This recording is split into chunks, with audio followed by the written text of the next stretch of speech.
Ba-na-na-na. Welcome to KocoSports Weekly TNA Review. I am the sick one, Dave Coco from KocoSports.com, KocoSports.com, or KocoSports.net. It's where the world comes to gas. And I want to thank Boom Boom and Rob because Wednesday night came and left, and Baby Macaroni tried to break in. This is the earliest he's ever tried to break in. I just want to thank Rob and Boom Boom for just covering for me because the biggest wrestling event, in a real long time review-wise happened Wednesday, and then I just become sick.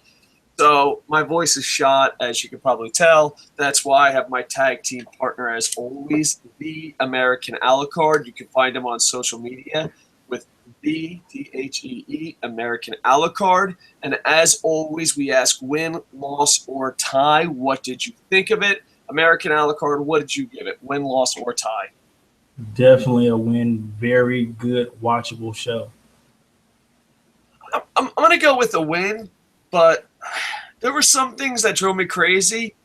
And it's the first time in a long time I had to actually just fast forward a TNA match. I normally don't fast forward, and it had nothing to do with the athletes, and we'll get to it. I still give it a win. So the EC3 segments were just such money, and not only that, but they teased bad segments and turned it good. I thought EC3. I'm a huge EC3 fan. I'm not even gonna lie. I'm an EC3 fanboy. He's our Lord and Savior of wrestling. Why wouldn't you be? Exactly. I honestly think they even teased bad ideas and it just went. So I thought EC3 definitely made it a win. But this is the first time I'm a reviewer, and I normally never fast forward through matches. I think it's like a sin. Let me guess which one it was. Was it the Beatdown Clan versus the Rising match? Without a doubt. Okay. Without a doubt. I had to fast forward. I didn't even give a fuck.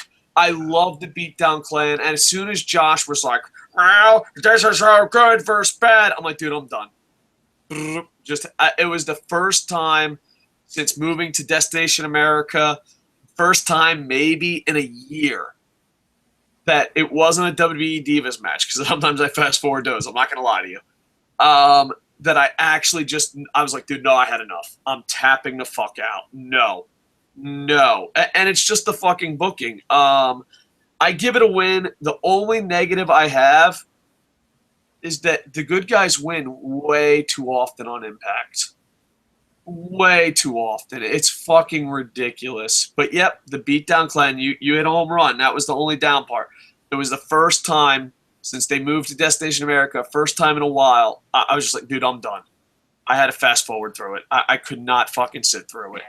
But yeah, besides that, it was a win. It had a lot of interesting storylines, but we'll break it down. Down in the comments, please put win, loss, or tie. I've been really under the weather, so I apologize for the voice, and I'm a little short on time, so let's just get right into it. It opens up with EC3 coming out and cutting a promo as the number one contender. He had a what do they call those type of bands behind him?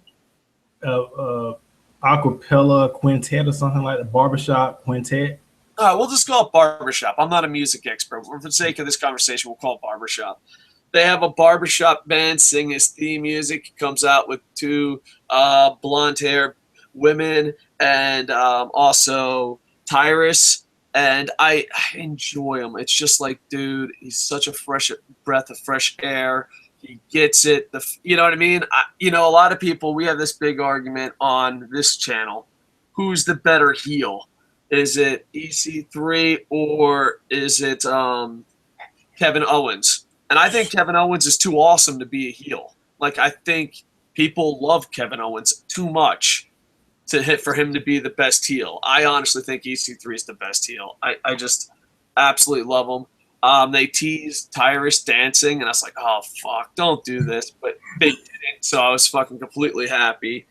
And then Kurt Angle comes down. They cut a promo, and EC3 rolls out of the ring. The barbershop band is basically singing goodbye or trouble, whatever the situation is. And Kurt Angle grabs the last one, and gives him an Olympic slam or a Google. What does he call it? I was going to call it Olympic, flex. I think Olympic or angle slam, either one. Angle slam. That was it. Thank you, sir. He gives him an angle slam, and it just builds up to it. So really excited. But the big thing is, there's a little bit of a plot hole here. Is that they're like, oh, well, you don't get the next title shot because Spud has option C. And it made for good drama. But wouldn't EC3 not give a shit? Like, he's like, oh, let Spud get it. I don't care. I beat Spud. I beat you. I thought EC3 complained a little too much. Like, I'm like, no, this can work out. Especially later in the night.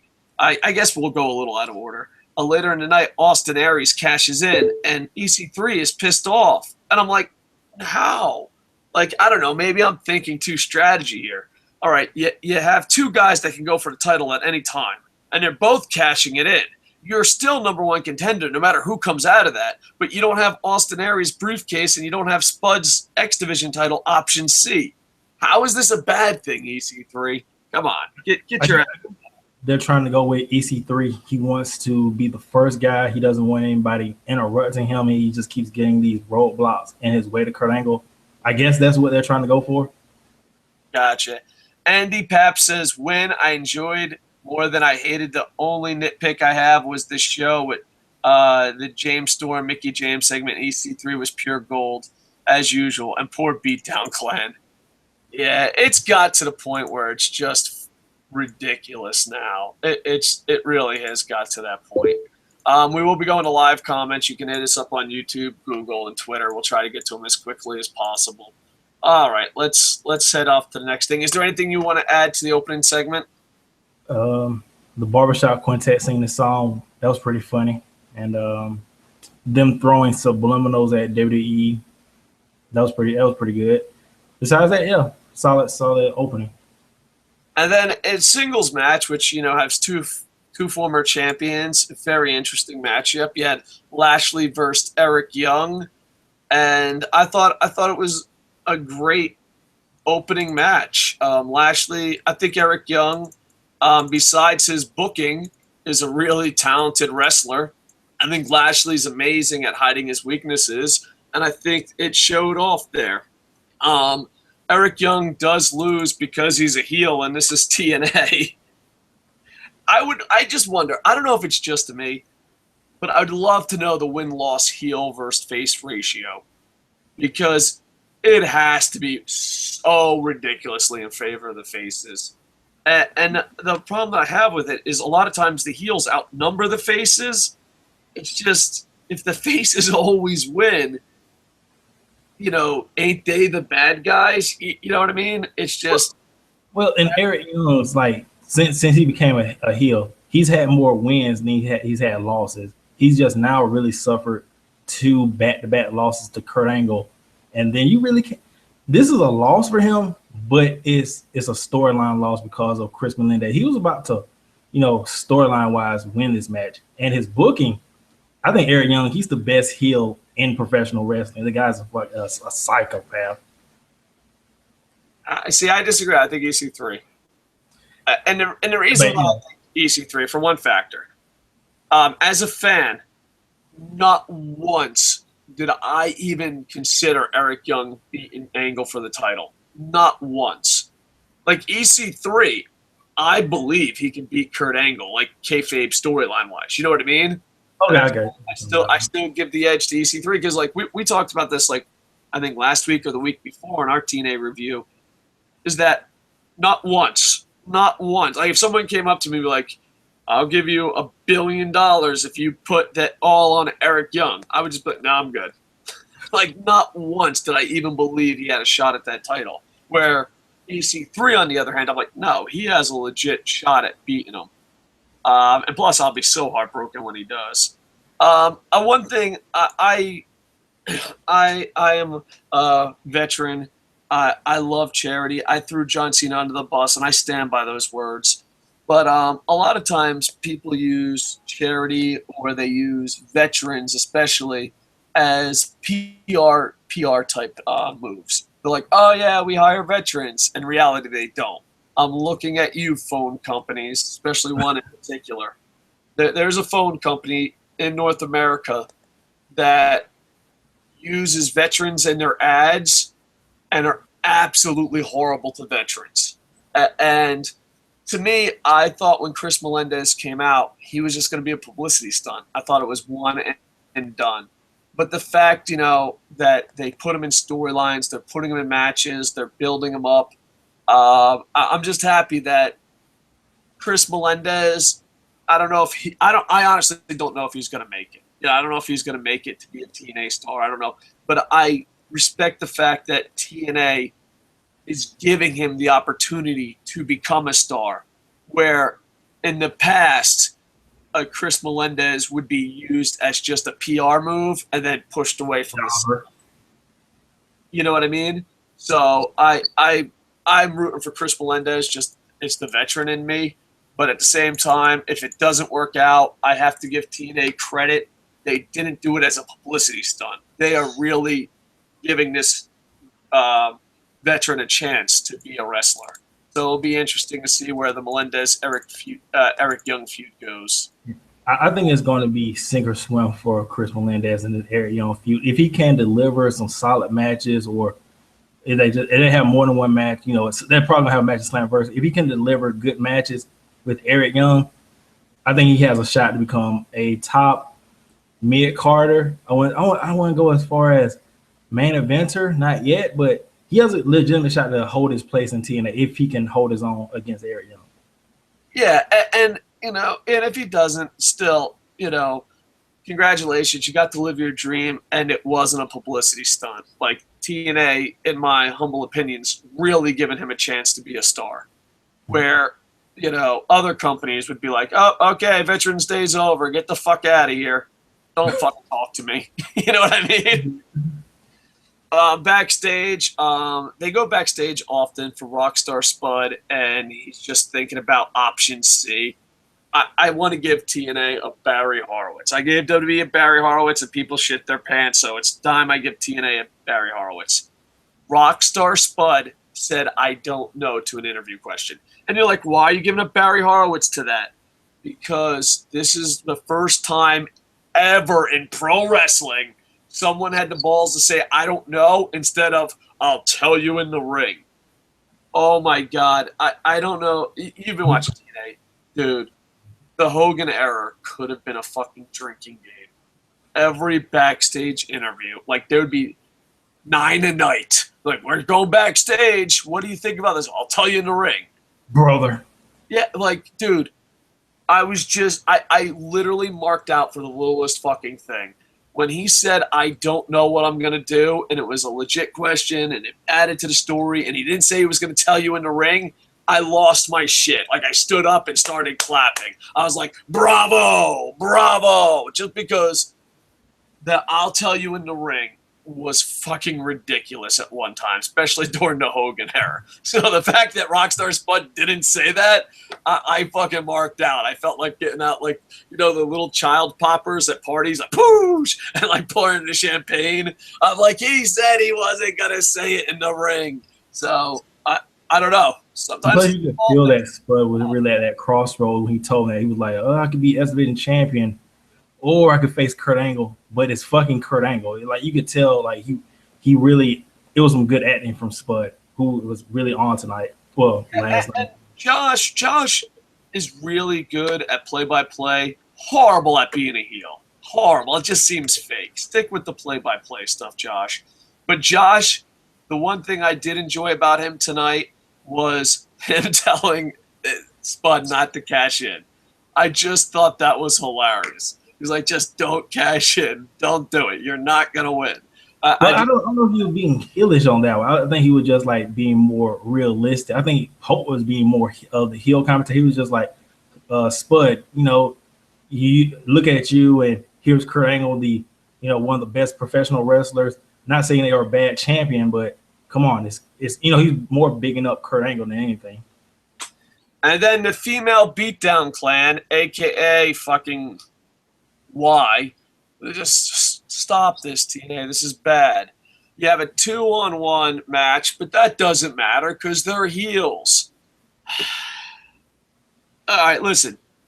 I'm glad Hulk Hogan has left, and I'll tell you in the ring, brother, generation is over. But the Beatdown Clan / the female Beatdown Clan, the Dollhouse. I wouldn't go that far. I would think about it. They outnumber everyone. They always lose, and afterwards they attack. It's the same exact formula. I mean, they won. They won. The 3-on-2 they won. Well, no, this is a 1-on-1 with Marty Bell's side. It was Jade versus Brooke, but Marty Bell was there to interfere, and it just takes away from the match because as a pro wrestling company, you can't get into a funk where every match ends the same. And I think the Beatdown Clan is beyond a funk. It's actually a laughing stock. But I was just like, they just Beatdown Clanned them. Think about it. All right, it's basically a 2-on-1. Jade versus Brooke. Brooke just dominates. No. Mia Yim was kicking the crap out of Brooke. All right, but basically the same fucking finish. The same finish. Brooke gets the win. They leave, and then they attack them backstage. That's it. But think about this. When you first saw Brooke versus Jade on that poster, did you really expect Brooke to win? Be honest now. With the role the Dollhouse has been. You know what? I'm going to be honest. Talent-wise, no. TNA booking-wise, without a doubt. She's a good girl. Like, TNA has this problem where they book the good guy so strong, it doesn't matter how pathetic the good guy is. You're like, oh, they're going to win. Like, if it was Spud versus the Beatdown Clan, and the Beatdown Clan also had the NWO, Wolfpack, DX, Bullet Club with them, I'd be like, well, it's TNA's booking. Spud still wins.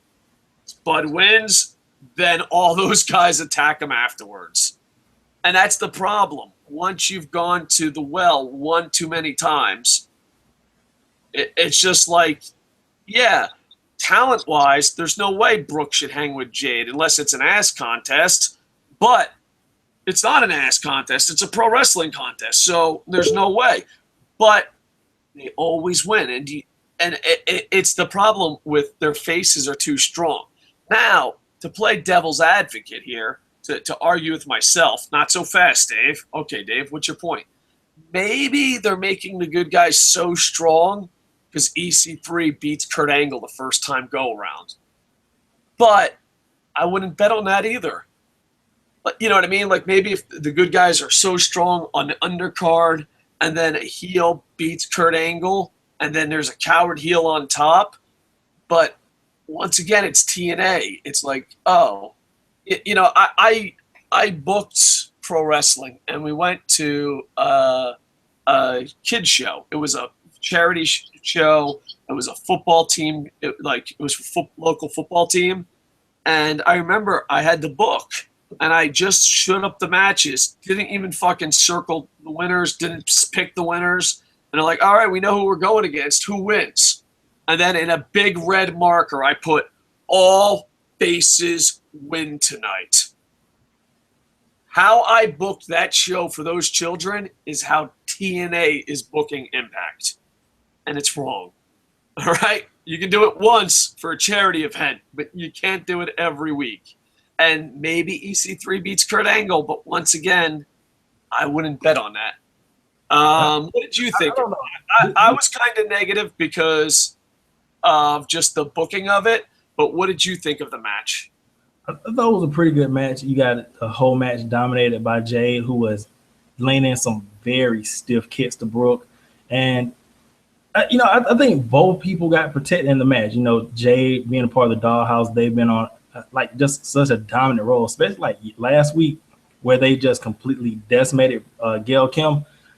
Brooke, she needed something, you know, not to fall into obscurity because she's been on kind of a losing streak. She's over. And then it was a surprise victory. Like you said, like I said, nobody.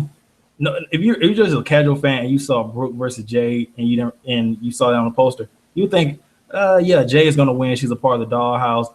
But then when Brooke pulled out that surprise victory, it was a shock not only to me but maybe to some people. And then it branches off not from Brooke, but it goes into Rebel, who I don't think. Hopefully, TNA's plan is not to have Rebel take the title off of Taryn Terrell because Rebel's not ready. Hopefully, that's not the plan. But Rebel getting involved with the dollhouse. Now, unless they're thinking about doing Brooke and Rebel and they're bringing back the Knockouts tag titles, I want to see where they're going to go with Rebel. But TNA, if you're thinking about Rebel taking the title off of Taryn Terrell, just stop. No, do not do that. She's not saying Rebel's bad, but she's not ready to be the face of the Knockouts division. Let Taryn Terrell hold the title until Mia Yim Jade turns face or Marty Bell's turns face. Let that happen. Don't do Rebel now unless she's improved vastly in the ring. That's all I want to say about that. And I agree with that. Backstage, the backstage segments were absolutely amazing. JB interviews EC3. They had some comedy with the haircut. Basically, EC3 says, I have an offer that Spud can't refuse, and basically gets cut off because Tyrus has a phone call. Tyrus has a phone call for EC3, and they just walk off.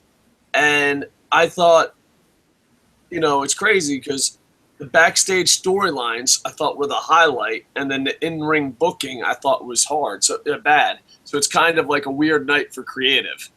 It's like, wow, you really hit home runs with the backstage segments, but the matches, not so much. And you're going to have to do this one because I fucking just gave up. I just gave the fuck up. And it was the BDC versus the Ryzen, and I didn't want to give up. I was like, oh, no, I'm going to watch this. They look like the killer bees. And then Josh is fucking, I don't know what. This was a horrible time for Josh because he's like, it's good versus I'm like, dude, I'm just done. And I just fast forward, and I was like, oh, surprise, the BDC lost. Wow, didn't see that one coming. You know what? I'm so glad. Because when I first saw it, I love MVP. I love Kenny King. I love Low Key. I love Samoa Joe. I love Homicide. I love these fucking pro wrestlers. I was like, dude, I'm going to buy a BDC shirt. I'm glad. I already got enough Buccaneers jerseys. I don't fucking need any more loser fucking clothing. It was fucking ridiculous. And not only that, but the fans were cheering for the beat. It's just, I had to fast forward, dude. I'm going to hot tag you, but no, I had to. The winners were the Rising. Not that you fucking did anyone not know that. Like, for real, if you never watch TNA, you know the Rising beats the BDCs every fucking night of their lives. I'm hot tagging you because I fast forwarded. It was the first time I fast forwarded in years. Well, the only negative I took away from the match was the fact that Kenny King, that segment he had last week when he was calling MVP mad, they didn't really elaborate on that. Kenny King was, like, I guess, back to acting normal. That's the only thing I got negative out of this one. The beginning of the match, Eli Drake, he's facing off against MVP, and then he gets attacked by the Beatdown Clan, and then Beatdown Clan starts beating up Eli Drake until Eli Drake hot tags in Drew Galloway. Drew Galloway, straight biblical beast. Josh Matthews making this guy look like $100. 6'7", the future of our company. He's throwing Low Key around like a rag doll. He does a spot where he's in a trio of woe. I think we've seen this a couple of times, and he belly to belly suplexes Low Key, and then they clear the Beatdown Clan, and then Mika comes in, sets up Low Key for the Doomsday Device. Drew Galloway hits the clothesline off the top rope. Doomsday Device, 1, 2, 3, and this is the first time I kind of felt like, yeah, maybe it's time to stop this feud with the Beatdown Clan and the Rise, because this is the first time that they've gone like the 3-on-3. Like, yeah, they've had singles ones where they've beaten each other, but this is the end. This should be the end. 3-on-3. Maybe they may hold out for Homicide to come back, or a new member for the Beatdown Clan, or they get another member of the Rising, because it's a little storyline thing. I don't know if a lot of people caught on. When the Beatdown Clan lost, MVP had this weird smirk on his face. So I don't know if it's just like, oh, we've got something else coming, there's a new member. as much as I would like to like to see this feud come to an end, I don't think it's the feud is going to come to an end. Either the Beatdown clans got to just start dominating over the Rising, and then they do a 4-on-4 at Slammiversary or whatever, or the feud has to stop now. Because I think it's got to be ridiculous. The other matches, whatever. They're singles matches. They're building up to it. Now they've had the clan on clan match. The Rising won. They won the battle. They won the war. It's time to either shake something up in this feud or move on to something else. I think it's been time to move on forever. And you know what it reminds me of? You ever play Evander Holyfield boxing for Sega Genesis? I never had a Sega Genesis. Oh yeah, well I didn't play Evander Holyfield boxing. You can go out of order. It's not like Punch Out where you can go out of order. So if you can fight the same guy over and over and over to become stronger and then build your way up. That's what it reminds me of. It reminds me of some kid playing Evander Holyfield, and the BDC is Clash Joe. That's a Punch-Out reference, but moving on. And they just keep beating him for no fucking reason. They're like, all right, we've got to beat him again. Maybe MVP was smirking because he's going back to fucking New Japan. Like, I'm the fucking out, bitches. It's so fucking stupid. It's just like you can sell merchandise. It's just, I think, right now, this generation of TNA is a lot better than the Hogan era. I think this generation of TNA is a lot better. But the BDC is probably the biggest drop ball of this generation. It's just like, of this version of TNA. The Beatdown Clan is by far the biggest drop ball. It's just crazy. We go back. EC3 says his phone conversation will change Rockstar Spud's life. And like I said, the backstage segments were pretty bad. Good. Mickie James is in Nashville. This is pretty funny. I don't think the segment is that funny, but the tweet later on following was pretty fucking funny. But basically,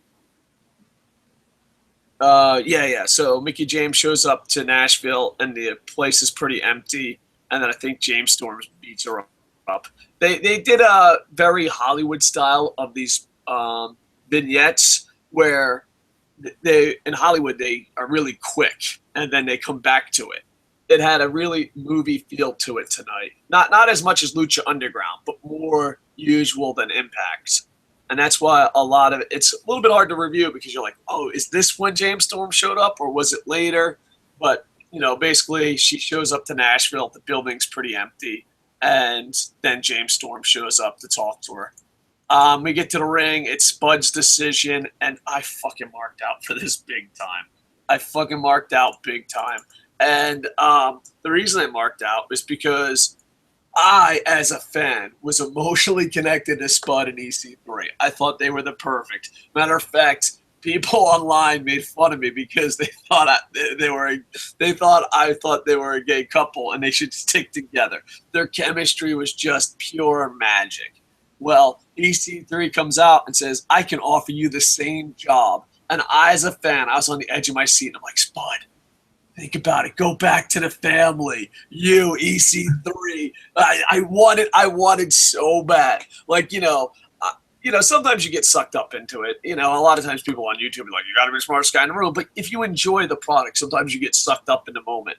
And with the dusty finish at Elimination Chamber, I got sucked up. With this, I got sucked up. I was like 8 years old again. I was like, Spud, just take the deal. I always wanted Spud and EC3 get back together. It's a perfect time. You can be the X Division champ, which I don't think you're worthy of, but that's another debate for another day. And I'm like, dude, just go for it. And I thought he was going to do it. And then he fucking heel turned or face turned, depending on your view. I'm such an EC3 mark that I consider it a heel turn. And he's like, I'm going to do it. And then he gets pissed off. He doesn't take his job offer back. And he says he's going to take Kurt Angle on. And while he's looking at Kurt Angle in the face, EC3 sucker punches him right in the side of the head and he falls down. And then EC3 and Tyrus go. So when they're leaving, Austin Aries comes out and says, hey, I'm going to cash in. But no, that was the end of the night. That was at the end of the night.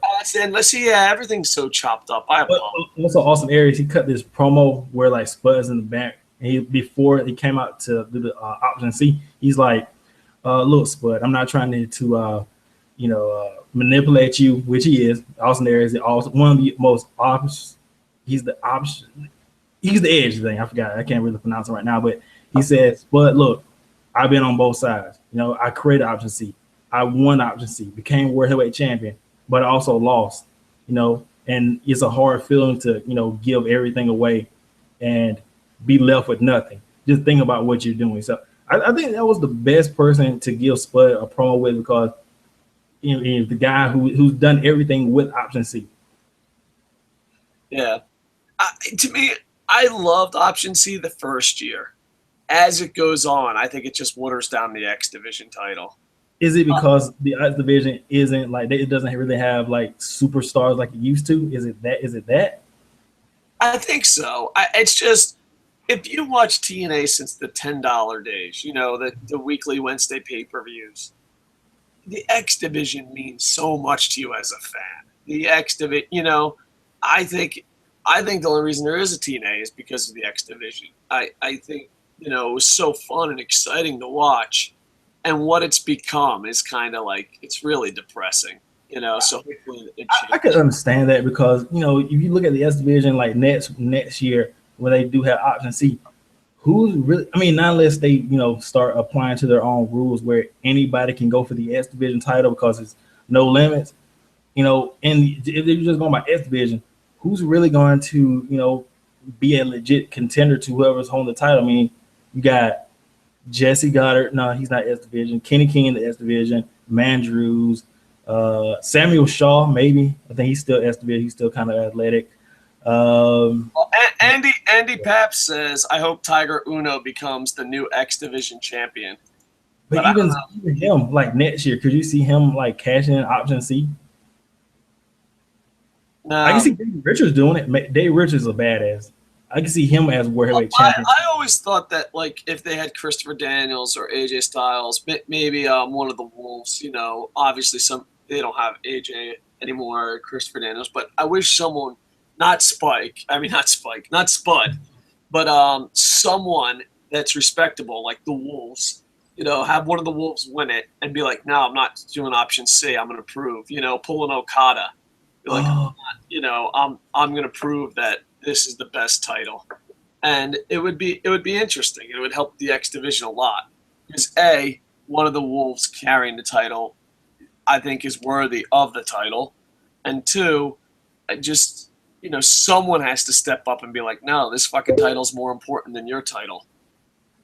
So I think that would help. Malik Douglas in the comments says, "EC3's entrance was hilarious to me. So great."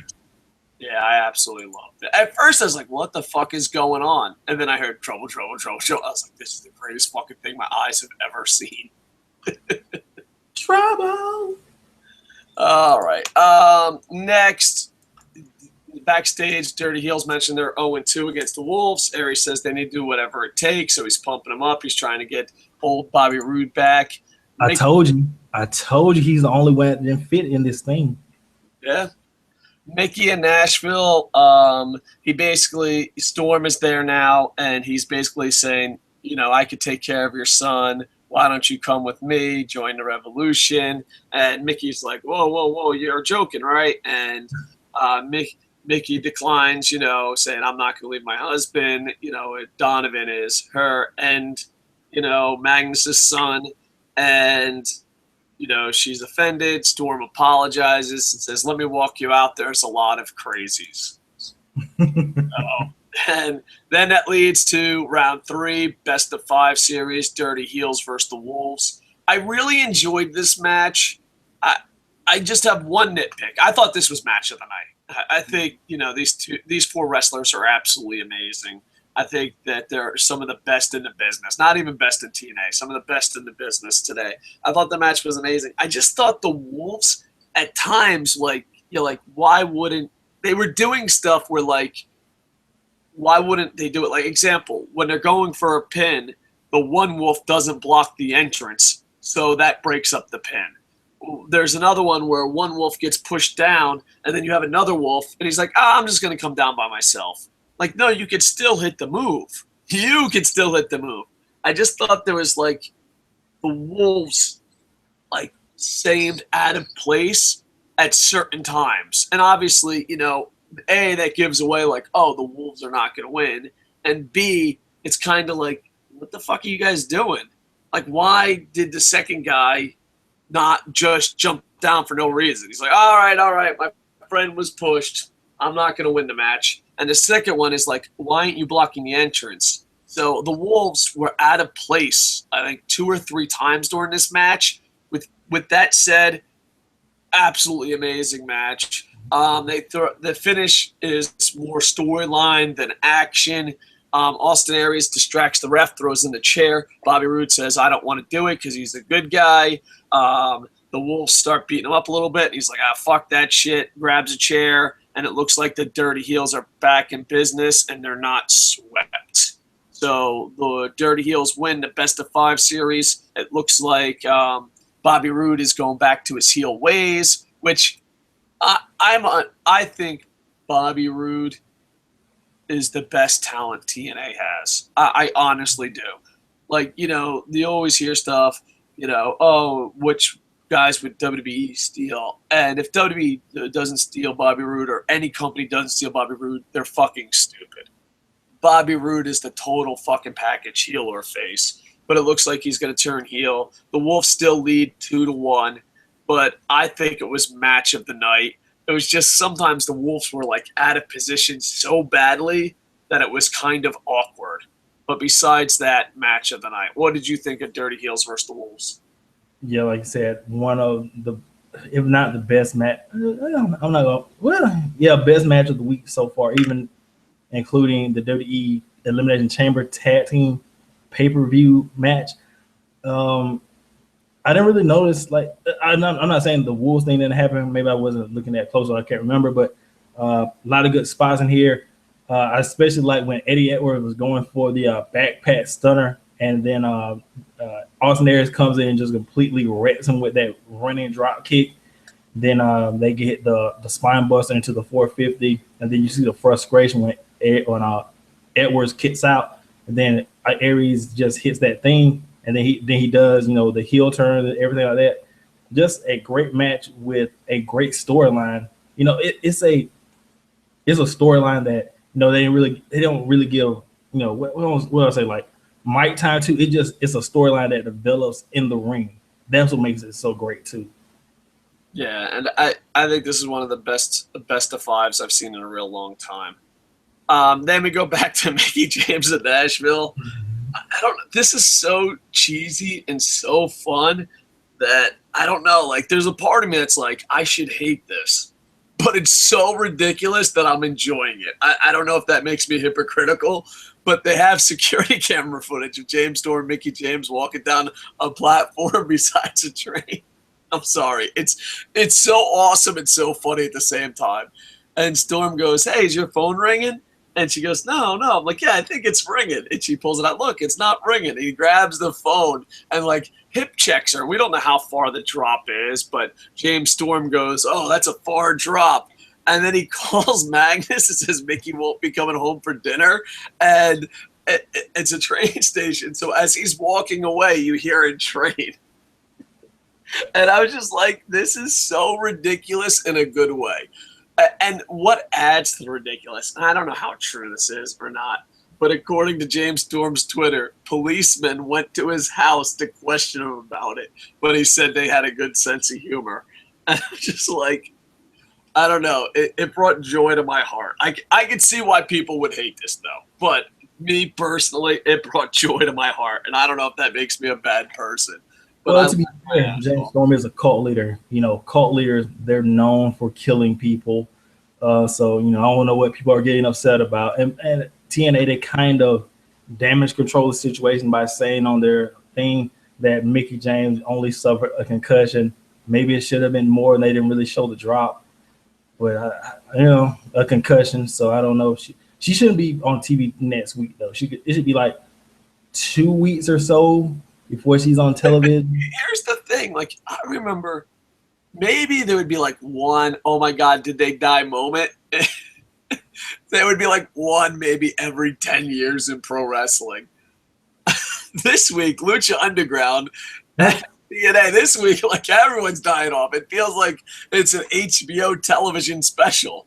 You went from, I think the last time someone questionable died was Undertaker's manager was filled up with cement. You know what I mean? Then you're like, Yeah. oh, he died. It looks like he fucking died. But like this last 2 weeks, there's been like 3 or 4 people just fucking dying left and right. And I'm just like, man. The next segment, I love all these women. I really do. And when they're together, their chemistry is amazing. But when they're feuding, their chemistry is jack shit. It's horrible.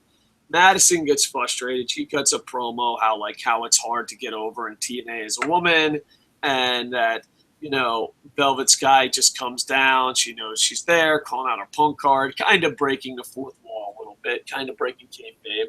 What I call like shoot fabe. They shoot fabe. So she calls out Velvet, and they talk. Madison slaps her. Velvet hits a stunner, which I thought was kind of cool. Woman having that much of a devastating move, I kind of marked out for that. Hopefully that's her finisher from now on. Angelina Love comes down with her security team, by far the worst security ever. And they finally arrest her, and Angelina Love starts slapping the shit out of each other. In between all this action, by the way, there's just horrible promos. So, like, did they say anything? Just imagine the worst promos ever in between this action. And she slaps him, and Angelina Love slaps Velvet Sky. Velvet Sky smiles. Then she just starts beating the hell out of her. Security gets her out. Angelina Love does her worst Stephanie McMahon impersonation of na na na na goodbye, and I was like, oh my God, do I hate this segment? And then another security team comes out, and it's TNA security, and they're like, well, you just assaulted a fan, and I was just like, you know what? I don't give a shit anymore. And they arrest Angelina Love. So Angelina Love, Velvet Sky go to jail, and Madison gets stunned, and I'm just like, man, I really miss the beautiful people. I did not enjoy this segment at all. What was your thought of Security Guard Gate 2015? Well, when Madison Rain first came out, I was like, okay, maybe she's going somewhere else. She talked about the twerking and not really being noticed. Okay, I was like, okay, maybe she's gonna be in a feud with somebody else. And then when she brought out Velvet, I was like, oh fuck. And then Velvet attacks Madison, and Madison is just like.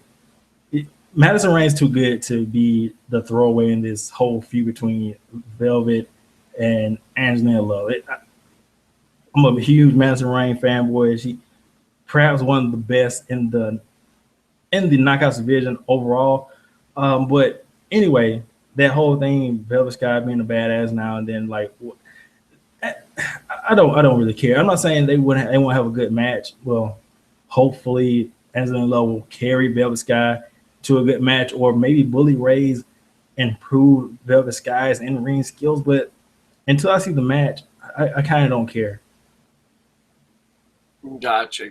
So, yeah, the promos were very, very horrible. And then the last match is the main event. It's EC3 and Tyrus versus Rockstar Spud and Kurt Angle. And go ahead, guess who wins? Guess who wins? It's TNA. Who wins? The faces win, of course. Why wouldn't the faces win? I swear EC3 better win this fucking title. Spud and Kurt Angle win. It's a pretty entertaining match. Nothing spectacular. I thought the best of 5 tag team was a lot better. Post-match, Angle holds up his title. Him and Spud come face-to-face as Austin Aries interrupts, and he says he'll cash in his Feast or Fired briefcase at Destination X against the winner of Angle versus Spud. And then EC3, for some reason, is flipping out. And I just don't get it. Like, I'm going to go into the kayfabe zone here. EC3, you're the #1 contender no matter what. There's 2 guys who can cash in for the title at any time. they're going to cash in for the title. So whoever, you can just pick and choose. EC3, get your shit together, pal. You're supposed to be smooth. I believe in you. EC3 for champ 2015. You're losing your shit. But if I was in EC3 shoes, kayfabe-wise, wouldn't you be happy? They're like, well, there's no more guy with a briefcase. There's no more guy with the X Division title for a year, and I'm still #1 contender. Yeah, you fuckers, go do whatever you got to do next week.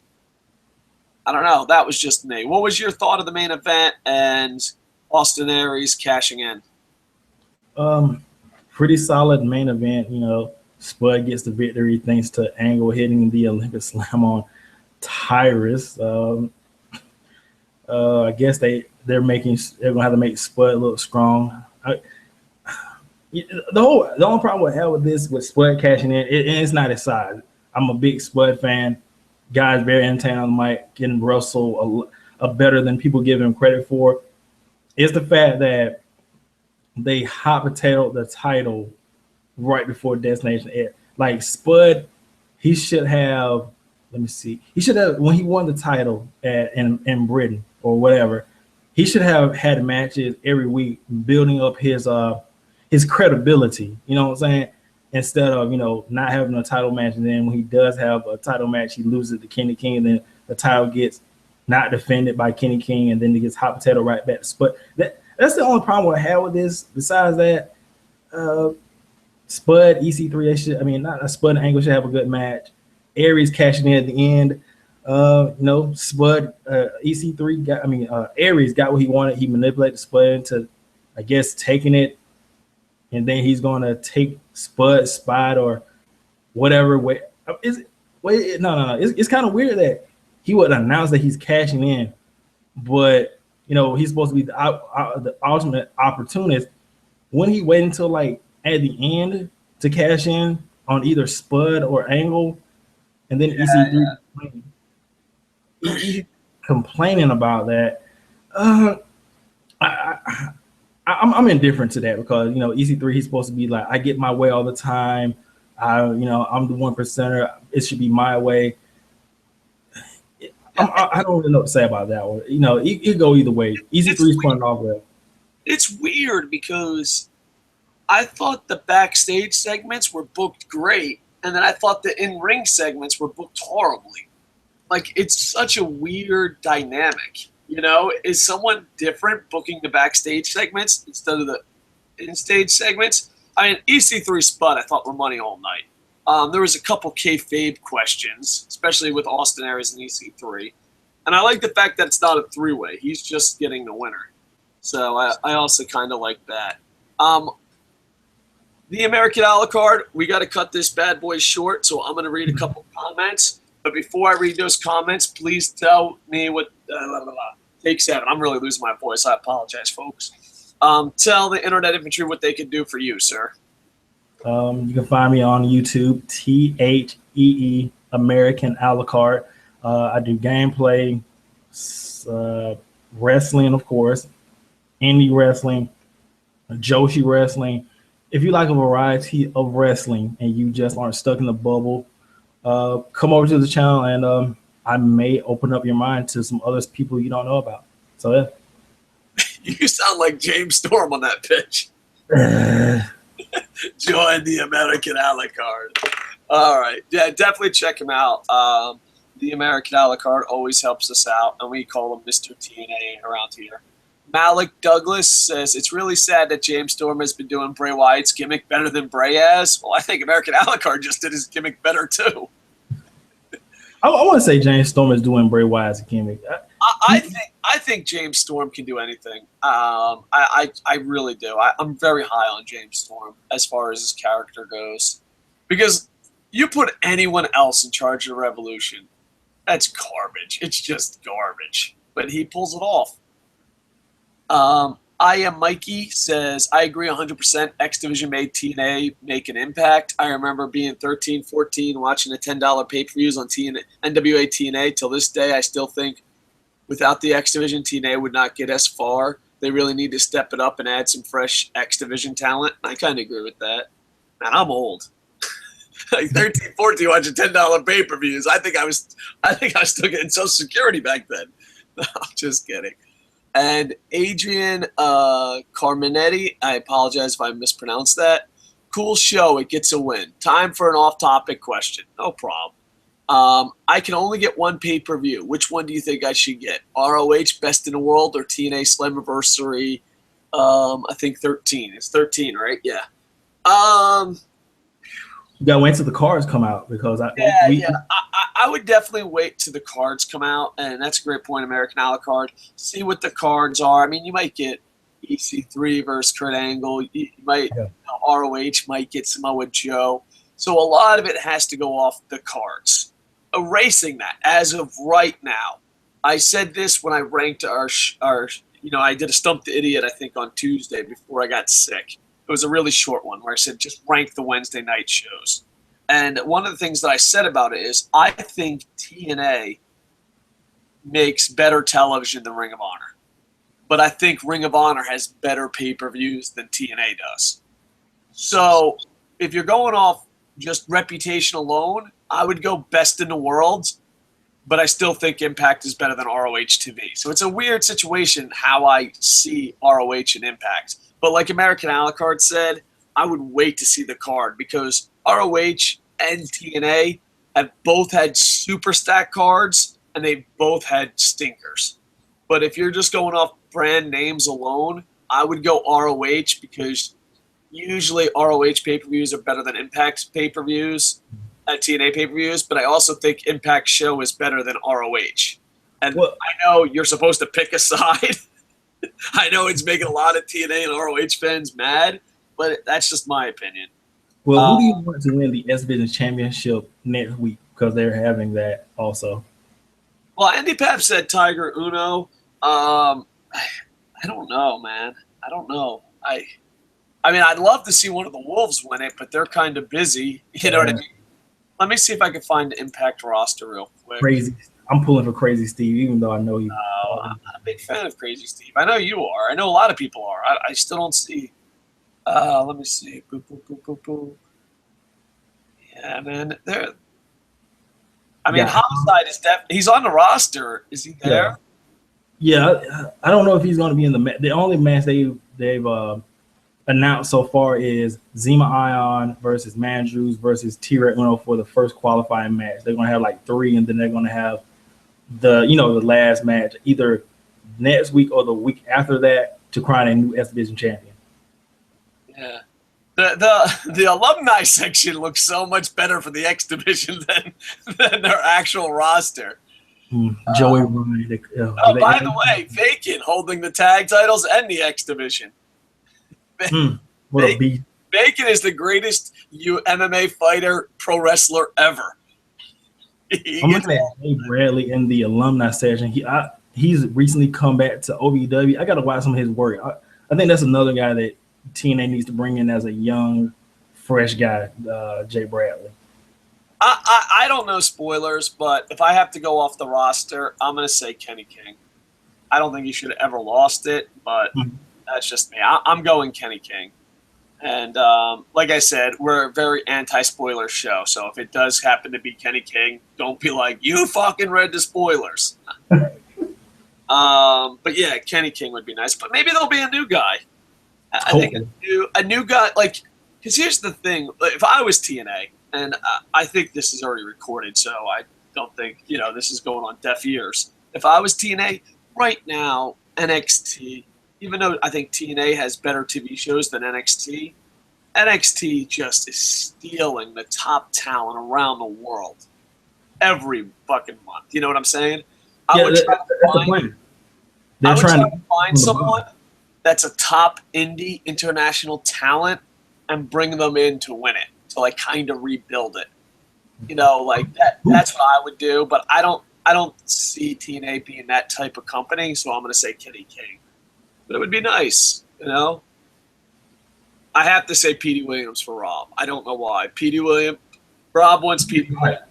He's retired. Yeah. But we can get him out of retirement. Rob wants to reference Petey Williams as much as we reference Barry Horowitz. That's his mission for the channel. But so, All right. Thank you for I'll refresh. Make sure to like, comment, subscribe to the American a la carte and KocoSports. Follow us on Twitter at KocoSports. And I am hitting refresh. All right, question for the American a la carte. We always get this. Facebook, I don't know why. I love the Internet Infantry, but the Internet Infantry is all about being on one channel. They're like, the American a la carte. Why don't you? They ask the same question in wrestling, right? Yeah. Why don't you just stay on KocoSports and be Internet Infantry for life? And then he added brother, but it was all app. So imagine that in Hulk Hogan's thing. I can do both, brother. The good thing about American a la carte is I'm always like, because I live in Japan, so the time difference is crazy. I've never not found American a la carte up. American a la carte sleeps as little as I do. Like, I'll be like, oh, it's probably 4 o'clock in the morning, East Coast time. American a la carte, are you awake? He's like, I'm ready. Let's go. He's a podcast machine. A podcast machine. All right, I'm going to refresh on the YouTube's 4 likes, so 4-0. Not bad, not bad. Hashtag push the X Division. That's by Total Nonstop Action. I agree with that 100%. Total Nonstop Action. Make sure you guys thumb up my comments on the X Division X promos on their YouTube channel. All right. So we'll do that. All right, no problem. I actually don't go to YouTube's Impact. Impact. I said this. This will be the last thing I say. WWE fanboys, I understand you love WWE. But don't ruin it. Like, I actually avoid TNA's official social media accounts because there's always fucking asshats there giving spoilers. It's just like, dude, if you don't like the product, then don't watch it. But don't ruin it for fans that do enjoy it. You always see this comment, TNA sucks. You don't watch the product. You can't say that. Like, or if you don't really care about TNA, why are you here? Yeah, I don't know. It's just crazy. All right, so please like, comment, subscribe. Check out the American a la carte. I'll be back within 24 hours to do a Stump the Idiot. And thank you, American a la carte. Thank you, Internet Infantry. With that, and of course, most importantly, thank you, EC3. Our Lord and Savior of professional wrestling, the hardcore American icon. With that, I am over. Boom, boom, boom, boom, boom, boom, boom.